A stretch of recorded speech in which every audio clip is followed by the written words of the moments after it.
ராம்ராஜ் வேட்டி வார கொண்டாட்டம் ரூபாய் 695க்கு கலர் ஷர்ட்டுடன் வேட்டி ஜனவரி 1 முதல் 7 வரை.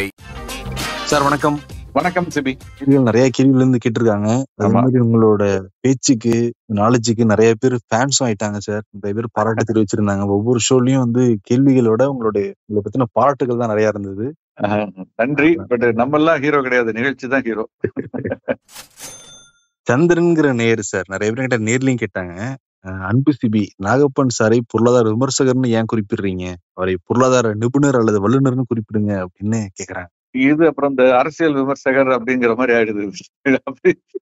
அரசியலை பத்தி யார் வேணாலும் பேசலாம் தெரிஞ்சவங்க, அதனாலதான் அரசியல் விமர்சகருங்கிறோம். ஏன்னா அரசியல் நிபுணர்னு சொல்றது கிடையாது. அது மாதிரிதான் இதுல பாத்தீங்கன்னா பொருளாதார நிபுணர்னா வந்து பொருளாதாரத்துல மேற்படிப்பு படிச்சு அதுல வந்து பட்ட மேற்படிப்பு PhD வாங்கி அதுல பல ஆண்டுகள் அனுபவம் மிக்கவர், அதுல தியரி பேப்பர்ஸ் எல்லாம் சப்மிட் பண்ணி புத்தகங்கள் எழுதி அப்படி இருக்க ஆளை தான் நம்ம வந்து பொருளாதார நிபுணர்னு சொல்ல முடியும். என்ன மாதிரி இருக்க பல பேர் இன்னைக்கு தொலைக்காட்சிகள்லயும் சரி நம்ம ஊடகங்கள்ல பொருளாதார நிபுணர்னு சொல்றோம். அது சரியானதாக இருக்காதுன்னு நான் நினைக்கிறேன். பொருளாதாரத்தை விமர்சனம் பண்றதுக்குள்ள அறிவும் ஞானமும் நம்ம பல பேருக்கு இருக்கு. அந்த அளவுக்கு நம்ம பண்றோம், அதுக்கான உழைப்பை நம்ம போடுறோம். அந்த இதோட நம்ம லிமிட் பண்ணிக்கிறது தான் கரெக்டா இருக்கும்னு நினைக்கிறேன். அதுதான் நியாயமானதாகவும் சரியானதாகவும் இருக்கும். மிஸ்லீடிங்கா இருக்கக்கூடாது. ரொம்ப தன்னடக்கத்தோட சொல்றீங்க சார். அப்படி இல்ல, நீங்களும் நிறைய புக் எல்லாம் எழுதிருக்கீங்க சார். எவ்வளவு வந்து கலந்துட்டு பேசிக்கிட்டு இருக்கீங்க. இல்ல அது இப்ப போல் இந்தியோட சேர்ந்து எழுதியிருக்கேன். நம்ம சரவணன், நம்ம நாணயம்பேடன் அவரோட சேர்ந்து எழுதியிருக்கேன். எல்லாமே அதெல்லாம் வந்து தனிநபர் நிதி சார்ந்தது, முதலீடு சார்ந்தது. அதனால அந்த விதத்துல நம்ம பேசலாமே தவிர பொருளாதாரம்ங்கிறது வந்து கடல். அதுல வந்து நம்ம பேசுறதுக்கு பல விஷயங்கள் இருக்கு. நம்ம அடுத்த கேள்விக்கு போகலாம். ஏன்னா சார் நேர்லயே கேட்டாங்க, அதான் வந்து சார் தான் மாத்த சொன்னாருன்னு நான் சொன்னேன். இங்க ஷோலையும் வந்து பதிய வச்சுக்கிறேன். நன்றி நன்றி. ஒரு நேரம் கேட்டிருக்காரு ஆர்டினரி அப்படிங்கிற அக்கௌண்ட்ல இருந்து sir. What is border market? Share market தெரியும், அது என்ன sir border market? Broader market. Broader மார்க்கெட்னா என்னன்னா, இப்ப நம்ம பேசுறப்ப நம்ம சொல்றதை வச்சு அவர் கேட்கிறாரு. நார்மலா மார்க்கெட் ஏறி இருக்கா இறங்கி இருக்கா அப்படின்னு கேட்கும் பொழுது எல்லாரும் பார்க்கக்கூடியது என்ன? சாமானிய மக்கள் பார்க்கக்கூடியது, ஒரு நடுத்தட்டு மக்கள் சென்செக்ஸ் தான் பார்ப்பாங்க. சென்செக்ஸ் ஏறி இருக்கா இறங்கி இருக்கா, அதான் மார்க்கெட் ஏறி இருக்கா இறங்கி இருக்கா அப்படின்னு அவங்க ஒரு முடிவுக்கு வர்றாங்க. ஆனா சென்செக்ஸ்ல இருக்கிறது 30 பங்குகள் மட்டும்தான். அதுக்கு அடுத்து கொஞ்சம் மார்க்கெட்டை ரெகுலரா ட்ரேட் பண்றவங்க பார்க்கக்கூடியது நிப்டி அப்படிங்கக்கூடிய குறியீடு. அது NSE 50 அப்படிங்கறதோட ஷார்ட் ஃபார்ம் தான் நிப்டி. சென்செக்ஸ்ங்கிறது சென்சிட்டிவ் இண்டெக்ஸ், அதான் சென்செக்ஸ். அது மாதிரி NSE 50ங்கிறது நிப்டி. இந்த நிப்டி குறியீட்டுல 50 பங்குகள் மட்டும் தான் இருக்கு. இந்த 50 பங்குகளுடைய ஏற்ற இறக்கத்தை வச்சுதான் பொதுவா பிராடரா எல்லாரும் பேசுறது வந்து, பொதுவாக எல்லாம் பேசக்கூடியது மார்க்கெட் ஏறி இருக்கா இறங்கி இருக்கான்னு. ஏன்னா இந்த 50 பங்குகள் மட்டுமே சந்தையினுடைய மொத்த மதிப்புல 50% மேல பங்களிக்குது. சந்தையினுடைய ஒட்டுமொத்த மதிப்புல வந்து கிட்டத்தட்ட 60% கிட்ட இந்த நிப்டி 50 பங்குகளுடைய சந்தை மதிப்புங்கிறது இருக்கும். அதனாலதான். பட் பிராடர் மார்க்கெட்டுங்கிறது என்னன்னா, இந்த 50 பங்குகள் அடக்கிய இதை தாண்டி கிட்டத்தட்ட ஒரு 2000 பங்குகள் வந்து தேசிய பங்குச்சந்தையில் பட்டியலிடப்பட்டு வணிகமாகிறது. மும்பை பங்குச்சந்தை எடுத்துக்கிட்டோம்னா கிட்டத்தட்ட ஒரு நாளைக்கு சராசரியா 4000 பங்குகள் வரைக்கும் வந்து வணிகமாகிறது. சோ இந்த பிராடர் மார்க்கெட் நம்ம சொல்லுவது இந்த 50ஐயும் தாண்டி வெளியே இருக்கக்கூடிய பங்குகளையும் உள்ளடக்கிய அந்த மார்க்கெட்டை பத்தி நம்ம பேசும் பொழுதுதான் நம்ம அட்வான்ஸ் டிக்ளைன் சொல்றோம். இப்ப நிப்டி குறியீடு எடுத்துக்கிட்டா அதுல 50 பங்குகள்ல வந்து 18 பங்குகள் விலை ஏறி இருக்கு, 32 பங்குகள் விலை குறைஞ்சிருக்குன்னு சொல்றோம். சென்செக்ஸ் எடுத்துட்டா 14 பங்குகள் விலை ஏறி இருக்கு, 16 பங்குகள் குறைஞ்சிருக்குன்னு சொல்றோம். ஆனால் பிராடர் மார்க்கெட்னு வரும்பொழுது நீங்க கவனிச்சிருப்பீங்க, நீங்க 2000 பங்குகள் 1900 பங்குகள் விலை அதிகரிச்சிருக்கு, 1800 பங்குகள் விலை குறைஞ்சிருக்குன்னு சொல்றோம். அதுதான் பிராடர் மார்க்கெட். சின்ன சின்ன பங்குகள், அந்த ஸ்மால் கேப் மிட் கேப்ல இருக்கக்கூடிய பங்குகள், எல்லா பங்குகளையும் உள்ளடக்கியது பிராடர் மார்க்கெட். அவ்வளவு. நாகராஜன் நேர் என்ன கேட்டிருக்காருன்னா, வருமான வரி சட்டப்படி 1.25 லட்சம் லாப அளவுக்கு வரி கிடையாது. என் நண்பர் என்ன பண்றாருன்னா, ஒவ்வொரு வருஷமும் 1.25 லட்சம் லாப அளவுக்கு பங்குகளை வித்துறாரு. தேவைப்பட்ட அதே பங்குகளை அப்போதைய விலையில வாங்க சொல்றாரு. நீண்ட கால அடிப்படையில வரி மிச்சமாகும்னு சொல்றாரு, லாபமும் கிடைக்குங்கிறாரு. உங்க ஆலோசனை தேவைன்னு போட்டிருக்காருங்க சார். இது வந்து டாக்ஸ் ஹார்வெஸ்டிங்னு சொல்றது. ஒரு இன்டர்நேஷனல் பேர்லன்ஸ்ல இங்க இந்தியாலயும் அது வந்து இப்ப இந்த வார்த்தை பயன்படுத்த ஆரம்பிச்சிட்டாங்க, டாக்ஸ் ஹார்வெஸ்டிங் அப்படின்னு. அதாவது என்னன்னா, நம்ம பங்குச்சந்தையில் செய்யக்கூடிய முதலீடுகள், பங்குச்சந்தையில் பட்டியலிடப்பட்டிருக்கக்கூடிய பங்குகள், அது தவிர பங்குச்சந்தை சார்ந்த முதலீடுகள், பங்குச்சந்தை சார்ந்த மியூச்சுவல் ஃபண்டா இருக்கட்டும் அல்லது பங்குச்சந்தையில் நேரடி முதலீடாக இருக்கட்டும், இதில் நாம் செய்யக்கூடிய முதலீடுகள்ல நம்ம அதை பின்னால் விற்கும் பொழுது அதில் வரக்கூடிய லாபத்தை, ஆதாயத்தை 2 விதமா பிரிக்கிறாங்க. நம்ம இந்த முதலீடை செய்து ஓராண்டுக்குள்ள வித்தோம்னா அதுல வரக்கூடிய லாபம் குறுகிய கால மூலதன ஆதாயம்னு சொல்றது, அல்லது ஷார்ட் டேர்ம் கேபிட்டல் கெயின்னு சொல்றது. ஒரு வருஷம் கழிச்சு 365 நாட்களுக்கு பிறகு வித்தோம்னா அதுக்கு பேரு நீண்ட கால மூலதன ஆதாயம் அல்லது லாங் டேர்ம் கேபிட்டல் கெயின். ரெண்டா பிரிச்சிட்டோம். இப்ப இதுல இந்த ஷார்ட் டேர்ம் கேபிட்டல் கெயின் அப்படின்னு சொல்லக்கூடியது வந்து ஓராண்டுக்குள்ள வாங்கி வைக்கிறதுல வரக்கூடிய லாபத்துல நஷ்டம் ஏதாவது இருந்தால் அதை அட்ஜஸ்ட் பண்ணிட்டு அதையும் தாண்டி லாபம் இருந்தால் அந்த லாபத்திற்கு 20% டாக்ஸ் கட்டினா போறோம். நீங்க வந்து 30% டாக்ஸ் பிராக்கெட் இருந்தாலும் கூட 20% டாக்ஸ் கட்டினா போறோம் இதை பொறுத்த வரைக்கும். இப்ப இந்த நீண்ட கால மூலதன ஆதாயம்னு சொன்னேன் இல்லையா, பங்குகளை வாங்கி அல்லது மியூச்சுவல் ஃபண்டை வாங்கி ஒரு வருஷத்துக்கு கழிச்சு விற்கிற போது அதுல வரக்கூடிய லாபம் 1.25 லட்சம் ரூபாய்க்கு, அதுல வரக்கூடிய நஷ்டத்தை அட்ஜஸ்ட் பண்ணிக்கலாம். மிச்சம் வரக்கூடிய நிகர லாபம்ங்கிறது 1,25,000 இருந்துச்சுன்னா அதுக்கு எந்த விதமான டாக்ஸும் கிடையாது. 1,25,000 மேல போகும்பொழுது 12.5% டாக்ஸ். சோ இப்ப நிறைய பேர் என்ன பண்ணுவாங்கன்னா அந்த ஆண்டு இறுதியிலேயோ ஆண்டுக்கு இடையிலேயோ நம்ம செய்திருக்கக்கூடிய மூலதனத்தின் ஒரு பகுதியை இந்த 1.25 லட்சம் ரூபாய்க்குள்ள லாபம் வரும் மாதிரி ஒரு நீண்ட கால மூலதன ஆதாயம் வர்ற மாதிரி அந்த பங்குகளை வித்து லாபத்தை பதிவு செய்துட்டு அதை வந்து மறுநாளே கூட வாங்குவாங்க சில பேர்.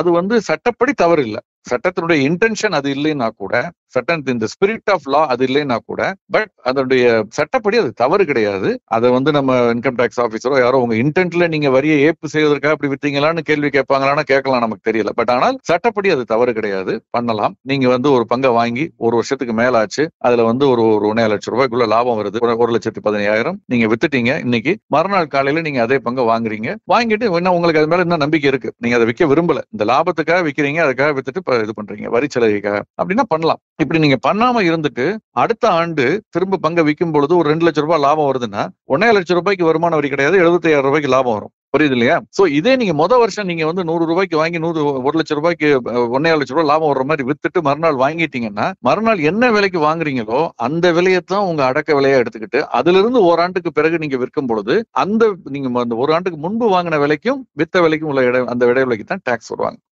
ஒரு உதாரணம் சொல்றேன். நீங்க ஒரு 10 லட்சம் ரூபாய்க்கு நீங்க வந்து பங்குகளை வாங்குறீங்க. ஓராண்டு கழித்து, ஓராண்டு முடிந்த பிறகு அதை வந்து நீங்க வந்து ஒரு 11.25 லட்சம் ரூபாய்க்கு விற்கிறீங்க. சோ 1.25 லட்சம் ரூபாய் லாபம், அதுக்கு டாக்ஸ் கிடையாது. மறுநாள் அதே 11.25 லட்சம் ரூபாய்க்கு நீங்க அந்த பங்குகளை வாங்கிடுறீங்க.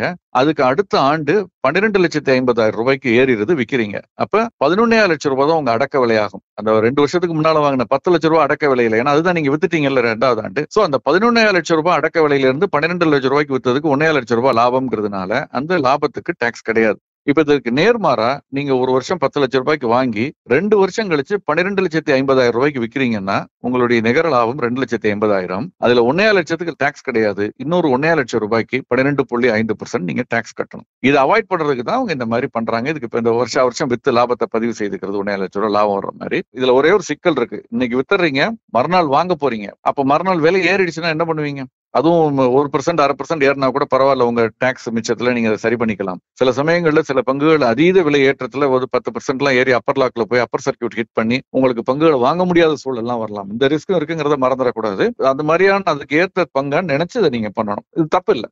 இப்ப லாபம் சம்பாதிக்கிறதுக்கு சட்டம் தெரிஞ்சிருக்கிறது ரொம்ப அவசியமா இருக்கு சார். நிச்சயமா தெரிஞ்சிருக்கணும். அதான் நான் சொல்றேன், நிறைய தடவை சொல்றது, பங்குச்சந்தையில முதலீடு செய்யறதுக்கு எல்லாரும் வந்து ஆனுவல் ரிப்போர்ட்டை படிக்க தெரிஞ்சா மட்டும் போறோம், நிறுவனங்களுடைய செயல்பாடுகளை பார்த்தா போறோம்னு நினைக்கிறாங்க. அதை தாண்டி குவாலிட்டேட்டிவ் ஆஸ்பெக்ட்னு சொல்லக்கூடிய அந்த நிறுவனத்துடைய முதலாளி நேர்மையானவரா நாணயமானவரா அவருடைய கடந்த கால செயல்பாடுகள் எப்படி இருக்குங்கிறத பார்க்கணும்னு சொல்லியிருக்கேன். அதையும் தாண்டி நம்முடைய கணக்கு வழக்குகள் நம்ம தரகரோடு இருக்குது, சரியா இருக்கா, நம்ம வாங்கினதுக்கான பங்கு வந்துருச்சா, நம்ம ஒரு 1 லட்சம் ரூபாய் கொடுத்து வாங்குறோம்னா அந்த பங்கு நம்ம டிமேட் அக்கௌண்ட்ல கிரெடிட் ஆயிடுச்சான்னு லாகின் பண்ணி பாத்துக்கணும். சிடிஎஸ்லயோ என்எஸ்டிஎல்லையோ டைரக்டா லாகின் பண்ணி பார்க்கணும். அதே மாதிரி நம்ம வித்த பங்கு நம்ம கணக்குல இருந்து எடுத்துட்டாங்கன்னா, டிமேட் அக்கௌண்ட்ல இருந்து எடுத்துட்டாங்கன்னா அதுக்குள்ள பணம் நம்ம கணக்குல வரவு வைக்கப்பட்டிருக்கான்னு பார்க்கணும். காலாண்டுக்கு ஒரு முறை நம்முடைய பணத்தை வந்து ஜீரோ பண்ணி, நம்ம அக்கௌண்ட் ஜீரோ பண்ணி பணத்தை திருப்பி தரணுங்கிறது சட்டம். தரகரை பொறுத்த வரைக்கும் செபி விதித்திருக்க சட்டம். அதுபடி நமக்கு காலாண்டுக்கு ஒரு முறை நம்முடைய பணத்தை திருப்பி தந்திருக்காங்களான்னு கணக்கெல்லாம் சரி பார்க்கணும். நிறைய பேர் இந்த கணக்கு வழக்குகளை சரி பார்க்கறதே இல்ல. புரோக்கர் அக்கௌண்ட் புரியல சார், எனக்கு நிறைய எஸ்எம்எஸ் வருது, நிறைய இமெயில் வருது, நான் பாக்குறதே இல்ல, விட்டுட்டேன் வாங்க. அப்படிலாம் இருக்கக்கூடாது. அப்படிலாம் இருக்கிறதா பண்ணாதீங்க. பங்குச்சந்தை பக்கம் வரணும்னு யாரும் உங்களை காலில் விழுந்து கெஞ்சல.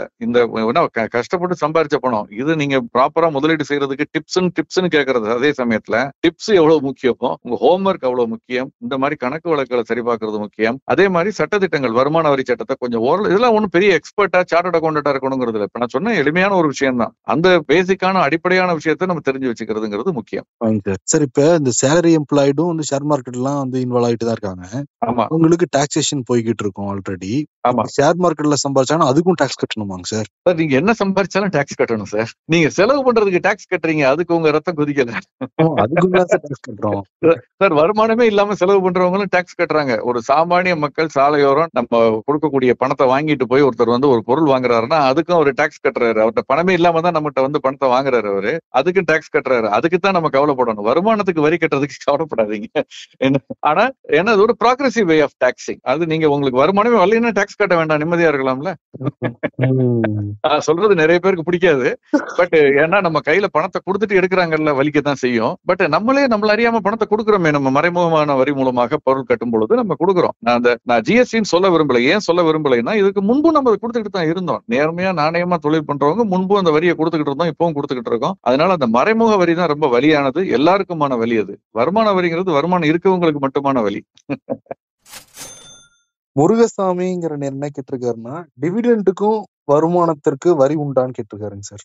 டிவிடெண்ட் வரி உண்டா? டிவிடெண்ட் வருமானத்துக்கு நிச்சயமா வருமான வரி நம்ம கையில உண்டு. இதற்கு முன்பு சில ஆண்டுகளுக்கு முன்பு வரை எப்படி இருந்துச்சுன்னா, அதற்கு முன்பு ரொம்ப முன்னாலே இப்படித்தான் இருந்தது. நடுவுல இதை மாத்தி அந்தந்த நிறுவனங்களே நமக்கு டிவிடெண்ட் டிக்ளேர் பண்றதுக்கு முன்னால எவ்வளவு டிவிடெண்ட் டிக்ளேர் பண்றாங்களோ அதற்கான வருமான வரியை அவங்களே கட்டிட்டு நமக்கு வந்து நெட்டா டிவிடெண்ட் டிக்ளேர் பண்ணுவாங்க. நம்ம கையில டிவிடெண்ட் வந்து நாட் டாக்ஸபிள். நிறைய பேர் இதை வரவேற்றாங்க. நான் எனக்கு அதுக்கான ஆதரவு, எனக்கு அது சரியான ஒரு மெத்தடா தெரியல. இது மாற்றி அமைக்கப்பட்டு இப்ப எப்படி இருக்குன்னா, நிறுவனம் அந்த டாக்ஸை கட்டாது. நம்ம கையில வந்த உடனே நமக்கு டாக்ஸபிள் இன்கம் இருந்தா டாக்ஸ் கட்டுவோம், டாக்ஸபிள் இன்கம் இல்லைன்னா நம்ம வருமான வரிக்குள்ள இருக்குதுன்னா, அந்த வரம்புக்குள்ள இருக்குன்னா நம்ம டாக்ஸ் கட்ட வேண்டியது இல்லை. இதே சமயத்துல ஒரு நிறுவனத்திடமிருந்து ஒரு தனிநபருக்கு வரக்கூடிய டிவிடெண்டினுடைய அளவு ஒரு ஆண்டுக்கு 5000 ரூபாய்க்கு மேல இருந்தால் அவங்க வந்து டிடிஎஸ் 10% புடிச்சுக்கிட்டு தான் மிச்சத்தை கொடுப்பாங்க. பேன் கொடுக்கலைன்னா 20%. இப்ப எல்லாத்தையுமே பேன் இருக்கு, அதனால 10% டிடிஎஸ் புடிச்சுக்கிட்டு மிச்சத்தை தான் கொடுப்பாங்க. 5000 ரூபாய்க்கு மேல இருந்தா நம்ம அதை இன்கம் டாக்ஸ் ரிட்டர்ன் ஃபைல் பண்ணல நம்ம டாக்ஸோட அதை அட்ஜஸ்ட் பண்ணிக்கலாம். கட்ட வேண்டியிருந்தா அட்ஜஸ்ட் பண்ணிக்கலாம், கட்ட வேண்டியது இல்லைன்னா அதை ரீஃபண்டா கிளைம் பண்ணி வாங்கிக்கலாம். இப்ப இதுல என்ன ஒரு ஒரு விஷயம்னா, பொதுவாக நான் முதல்ல சொன்னேன்ல அந்த கேள்விக்கு, அது மாதிரிதான் நம்ம கையில பணத்தை கொடுத்துட்டு அதுல இருந்து இன்கம் டாக்ஸ் கேட்கறப்ப நமக்கு வலிக்குது. முதல்ல நிறுவனம் எடுத்துக்கிட்டு கொடுத்தப்ப நமக்கு அது இலவசம் நினைச்சோம். இலவசமே கிடையாது. முதல்ல நிறுவனம் வந்து, ஒரு உதாரணத்துக்கு சொல்றேன், இது எப்படி நியாயம் நீங்களே சொல்லுங்க. ஒரு மிகப்பெரும் கோடீஸ்வரர், ஒரு மிகப்பெரிய முதலாளி, பெங்களூரை சேர்ந்த ஒரு நிறுவனம், பங்குச்சந்தையில் பட்டியலிடப்பட்டிருக்கக்கூடிய நிறுவனம், ஒரு நல்ல ப்ரொமோட்டர் தான், அதுல எல்லாம் நான் இதுக்குள்ள போகல. 1000 கோடி ரூபாய்க்கு மேல அவருக்கு டிவிடெண்ட் வருது. அதுக்கான வருமான வரியை அந்த நிறுவனம் கட்டிருது. அவருக்கு எந்த விதமான இன்கம் டாக்ஸும் கிடையாது அவர் கையில. ஓகே, அதே நிறுவனத்துல நானும் நீங்களும் பங்கு வச்சிருக்கோம். நமக்கு வரக்கூடிய டிவிடெண்ட் ஒரு 500 ரூபாயோ 1000 ரூபாயோ, ஆனா அந்த டிவிடெண்டுக்கு நமக்கு டாக்ஸ் கிடையாது, அவருக்கும் டாக்ஸ் கிடையாது, நமக்கும் கிடையாது. நம்ம சந்தோஷமா இருக்கோம். ஆனா அவர் 1000 கோடி, நம்முடையது வெறும் 1000 ரூபாய்.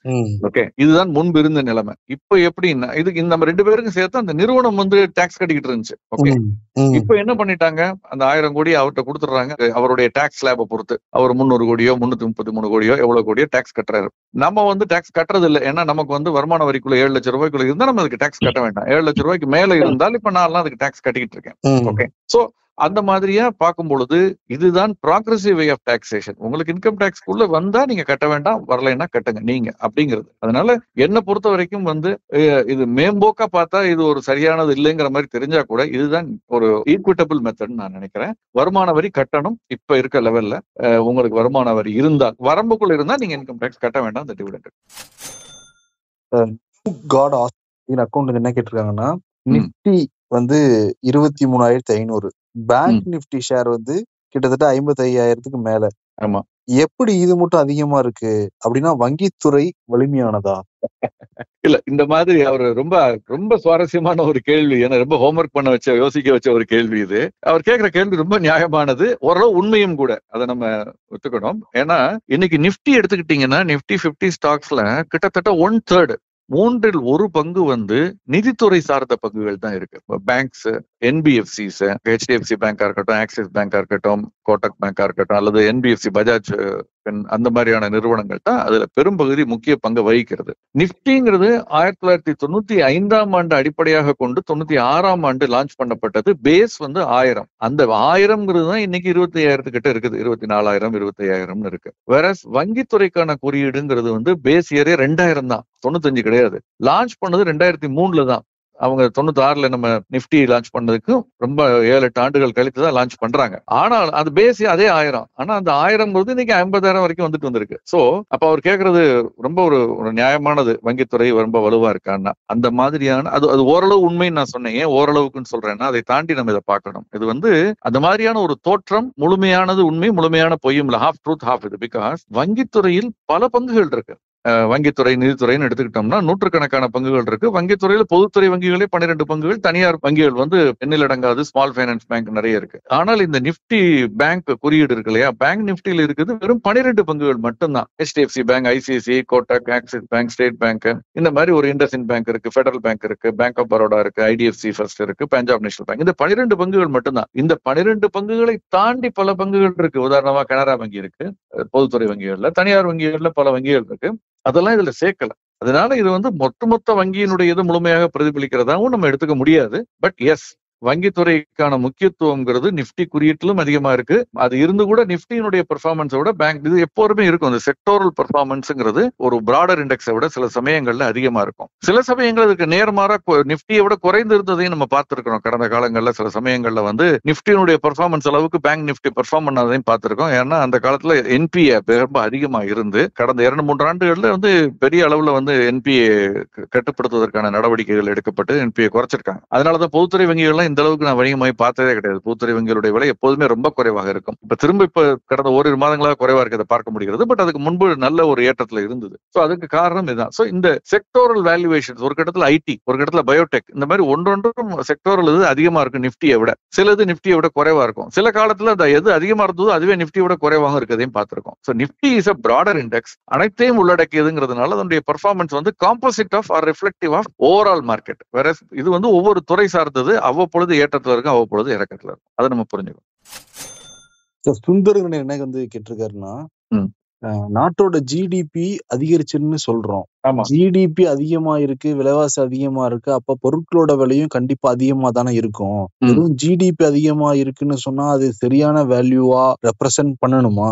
இன்ஃபிளேஷன் டாக்ஸேஷன்ல கணக்குல வச்சு ஜிடிபி கால்குலேட் பண்ணுவாங்களா? இல்லைன்னு சொன்னா டாக்ஸ் இன்க்ரீஸ் பண்ணாலே ஜிடிபி இன்க்ரீஸ் ஆயிருமே, அது வளர்ச்சியா? அது வளர்ச்சி இல்லையே. இல்ல, ரொம்ப ஒரு புத்திசாலித்தனமான ஒரு இந்த கேள்வி மூலமாக அவர் இந்த கேள்வி கேட்டிருக்கிறதுக்கு ரொம்ப நன்றி. என்னன்னா இது பல பேருக்கு இதற்கான ஒரு விஷயத்தை நம்ம சொல்ல முடியுது. என்னன்னா ஜிடிபில 2 வகையான ஜிடிபி இருக்கு. ஒன்னு ரியல் ஜிடிபி, இன்னொன்னு நாமினல் ஜிடிபி.